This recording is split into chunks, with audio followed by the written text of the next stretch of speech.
is, look at that. These are the Lofoten Islands. We're staying in a town, the bottom left you can see Svolvær. And right now I'm sitting on top of Djevelporten, which I believe translates into Devil's Gate. Although today it's Maya's Gate because I conquered it and I have a photo to prove it. It is day 9 since I left my home and day 7 in Norway. We are having a rest day, so I thought I'd hike up a mountain. A rest day off the bikes, give them a break, give us a little break, and an opportunity to have a look around. So far we have been incredibly lucky with the weather. Mostly sunny, mid to high 20 degrees Celsius, so pretty hot for riding. This country just keeps on giving. I mean, the roads are absolutely fantastic, the views spectacular. I'm pretty sure most of the time I'm riding with my jaw down at the bottom of the helmet, just going wow after every corner. Just unbelievable. What can I tell you about the trip? Everywhere is so clean, it's beautiful, and very few people, which is a bonus in my book. The bike is perfect. Aprilia Tuareg, a 660cc.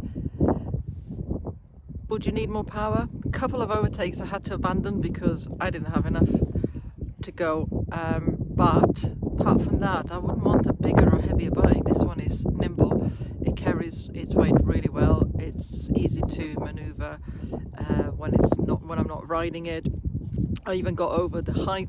It's now, I mean, I don't even notice it. I guess it's like anything else, you're used to it. So that doesn't bother me anymore.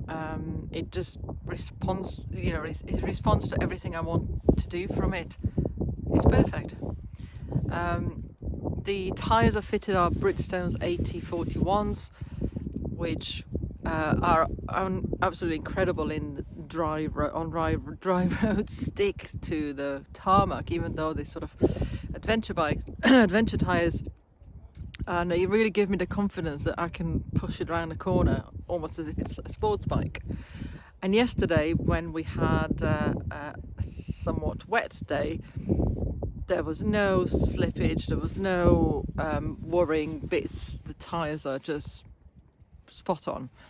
The Tuareg steering is very, very light, so at times it does feel as if it wants to lift a bit, or it's not really got much grip. However, just slow down a little bit and all is good.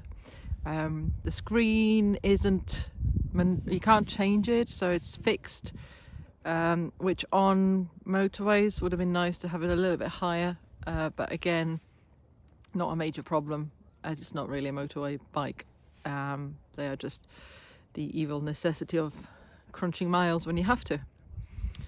The kit, I've got Daytona boots, waterproof, of course. They are incredible, lots of nifty little features. I really like them. I'll do a separate video on that. I'm wearing Rucker textiles Confornina, which are, as the name suggests, just super comfy, a little bit stretchy, so I got a bit of a give when you put extra layers on. Yesterday I did have to put my Kai's heated body warmer on and gloves, which made a big difference.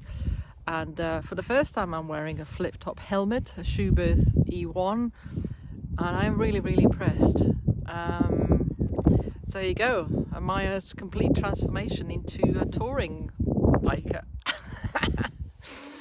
Anyway, I'm gonna leave you with some of the view still, because I mean, just beautiful.